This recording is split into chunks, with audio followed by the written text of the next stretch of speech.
Assalamualaikum warahmatullahi wabarakatuh. Kali ini saya akan menjelaskan tentang fungsi staffing. Sebelumnya, perkenalkan, nama saya Alia Zakia Suraya, NIM 2020-12196. Saya dari kelas akuntansi D semester 1.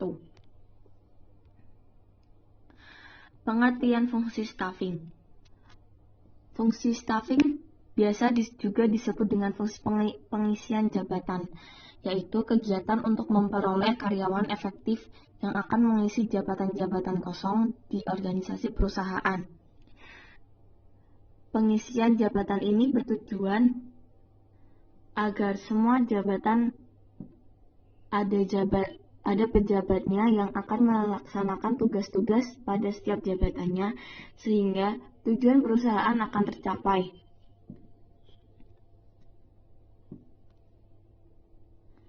Pengisian jabatan dilakukan dengan cara penarikan, seleksi, dan penempatan karyawan yang baik agar bisa bekerja efektif dalam menjalankannya.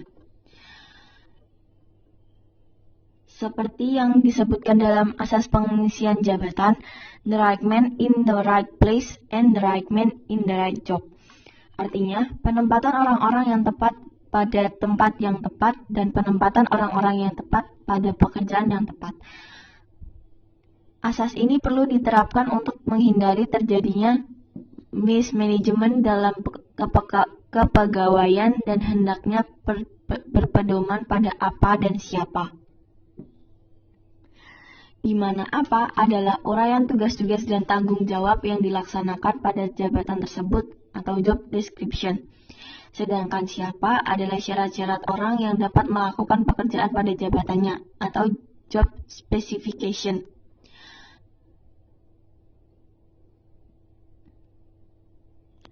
Apabila dilakukan dengan cara tersebut, maka akan timbullah mismanagement dalam kepegawaian.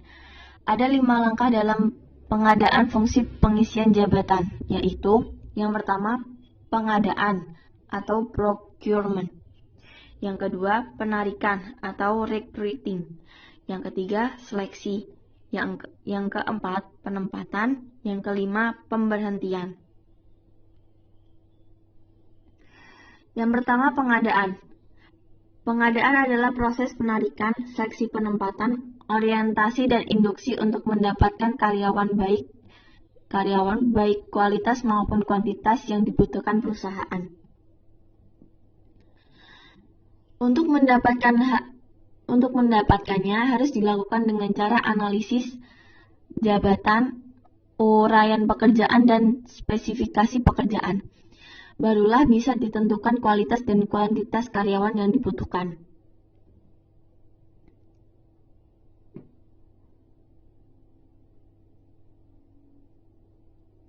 Analisis jabatan, yaitu menganalisis pekerjaan-pekerjaan apa saja yang harus dilakukan pada suatu jabatan, mengapa dilakukan, dan bagaimana menjalankannya. Dan hasilnya adalah uraian dan spesifikasinya, di mana uraiannya itu terdapat tugas-tugas dan tanggung jawab atau hak dan kewajiban seorang pejabat terhadap jabatannya. Sedangkan spesifikasinya adalah syarat-syarat untuk dapat memangku suatu jabatan tertentu agar seorang pejabat bisa bekerja secara efektif. Misalnya pendidikannya sampai di mana, jenis kelaminnya, usianya, berapa, dan lain-lain.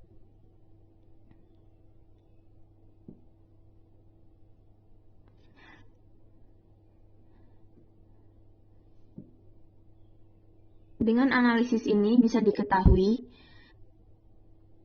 yang pertama, tugas dan tanggung jawab seorang pejabat. Yang kedua, syarat-syarat tenaga kerja yang dapat mengisi lowongan pekerjaan yang kosong. Yang ketiga, jumlah karyawan yang dibutuhkan perusahaan. Yang keempat, dasar prosedur seleksi yang dilakukan. Yang terakhir, sumber-sumber tenaga kerja dan cara-cara penarikannya.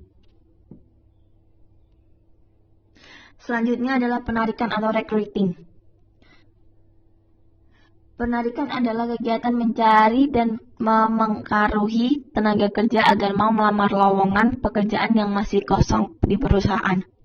Mencari, yaitu menetapkan sumber-sumber tenaga kerja yang akan ditarik mempengaruhi, yaitu menetapkan cara-cara penarikannya seperti melalui iklan pada media massa atau melalui para karyawan yang telah ada. Sumbernya terbagi menjadi dua. Yang pertama, sumber internal. Sumber internal adalah ditarik dari karyawan yang telah ada dalam perusahaan. Penarikan ini dilakukan dengan cara mutasi atau transfer, baik sifatnya vertikal maupun horizontal.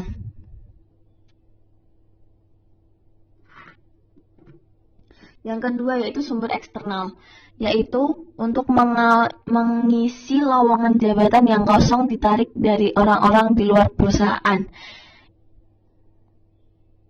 yaitu lembaga-lembaga pendidikan, kantor penempatan tenaga kerja, pasar tenaga kerja, nepotisme atau kawan-kawan karyawan.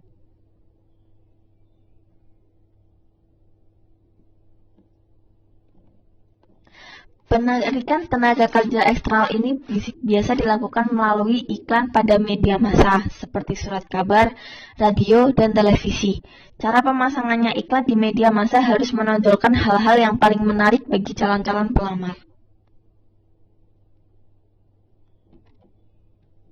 Yang ketiga yaitu seleksi. Seleksi adalah suatu kegiatan pemilihan dan penentuan pelamar yang diterima atau yang ditolak untuk menjadi karyawan perusahaan. Dasar seleksi adalah spesifikasi pekerjaan dari perusahaan bersangkutan. Metode seleksi dikenal atas metode non-ilmiah dan metode ilmiah. Metode non-ilmiah yaitu seleksi yang dilaksanakan tidak didasarkan pada kriteria atau standar spesifikasi kebutuhan pekerjaan, tetapi hanya didasarkan perkiraan dan pengalaman saja.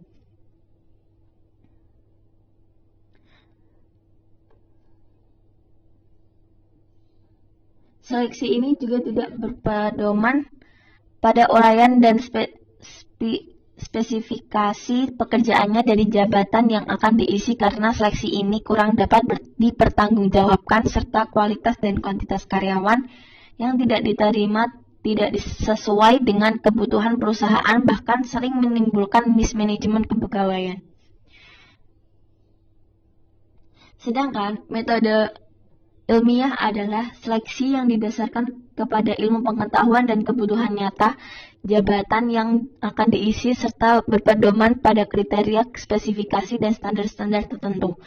Dengan ini bisa diharapkan akan diperoleh karyawan yang qualified dan penempatannya sangat tepat sehingga pembinaannya dan pengembangannya relatif lebih mudah.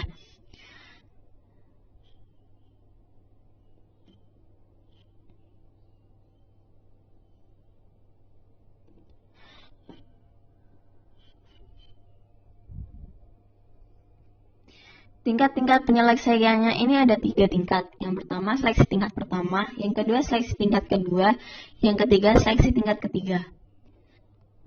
Selanjutnya adalah penempatan. Penempatan atau placement adalah kegiatan untuk menempatkan orang-orang yang telah lulus seleksi pada jabatan-jabatan tertentu sesuai dengan uraian pekerjaan dan klasifikasi pekerjaannya. Penempatan ini sangat penting karena aktivitas-aktivitas perusahaan baru dapat dilakukan jika semua jabatan pada jabatan ada pejabatnya. Dalam penempatan karyawan baru ini harus dilakukan orientasi dan induksi. Orientasi artinya memberitahukan kepada karyawan baru tentang hak dan kewajibannya.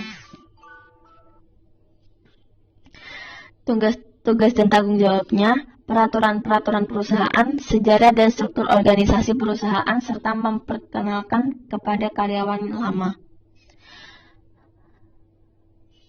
Induksi adalah kegiatan untuk mempengaruhi tingkah laku karyawan baru yang telah ditempatkan agar ia menaati peraturan perusahaan dan norma-norma sosial yang berlaku.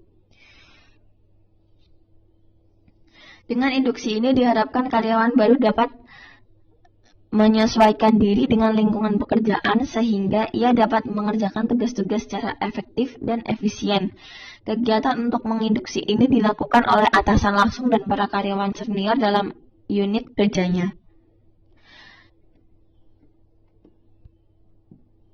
Yang terakhir, pemberhentian atau separation adalah putusnya hubungan kerja seorang karyawan dengan suatu perusahaan. Pemberhentian atau PHK ini disebabkan oleh keinginan perusahaan, keinginan karyawan, kontrak kerja habis, peraturan perburuhan, pensiun, dan atau meninggal dunia. Pemberhentian ini diatur berdasarkan Undang-Undang Nomor 12 Tahun 1964, P4D, P4P, Keputusan Pengadilan atau Pasal 1603 Ayat 1 KUHP. Pemberhentian ini berhubungan erat dengan status karyawan bersangkutan. Status karyawan dikenal atas karyawan tetap, karyawan kontrak, karyawan harian lepas, karyawan honorer, dan karyawan percobaan.